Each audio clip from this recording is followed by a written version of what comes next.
All right, and we say hello from the field to the booth. Joe, is Troy there? Did he stay? He stayed. I can see him. Oh, that's fantastic. It's so good of you to stick around, Troy. Joe can leave now, right? Not quite yet. All right, Joe, I want to start with a thought on this Chiefs team. They're 5-0, and I feel like they've reached that incredibly rare space in sports where they're perfect, and yet their imperfection is what people squint at, right? They say, they plan their best. How do you assess what you saw from this team tonight as they move to 5-0 heading into the bye? Yeah, I mean, they're 5-0, and they, we talked about it when we sat down on Monday Night Countdown. They have a head coach that is very creative and has the ability to cover for what they don't have. They've done an amazing job of not only creating through the draft and developing here, but bringing guys back that have been here before that seem to fit right back in like they never left. So they're thin on the outside. There's no denying that, but they still have creative ways to get the ball down the field. They showed it tonight, and like Patrick just said, their defense deserves credit for being, I think, really, really good and coordinated by a guy who's done a heck of a job his whole career.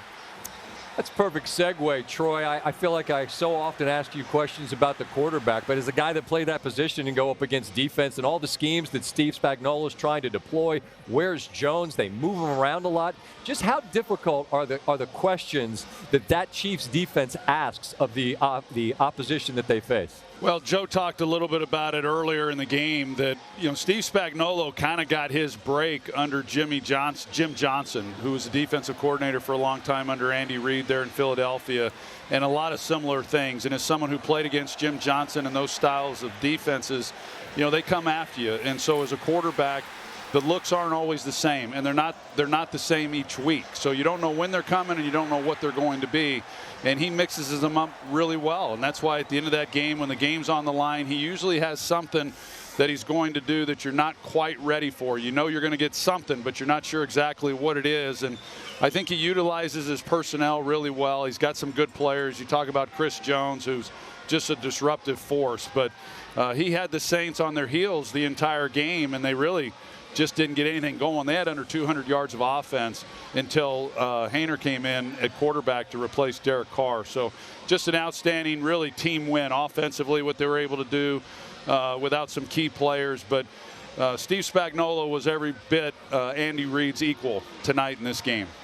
And I think certainly has been to date in these 5 wins. Scary thought. There's probably room for this team to grow, but they are perfect at 5-0. Complimentary football. The Chiefs are playing it better than anybody right now. Joe, Troy, look forward to seeing y'all in MetLife next week for the Jets and the Bills. All right, be well. Thank you, Scott. See you then.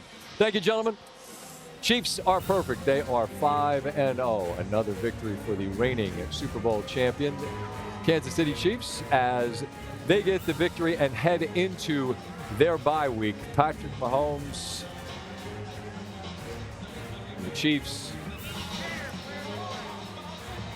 probably figured they could be a little better than they've been, but you can't be any better than 5 wins in 5 games. And it's a monster night here in Kansas City as the Royals get the victory, and so too do the Chiefs.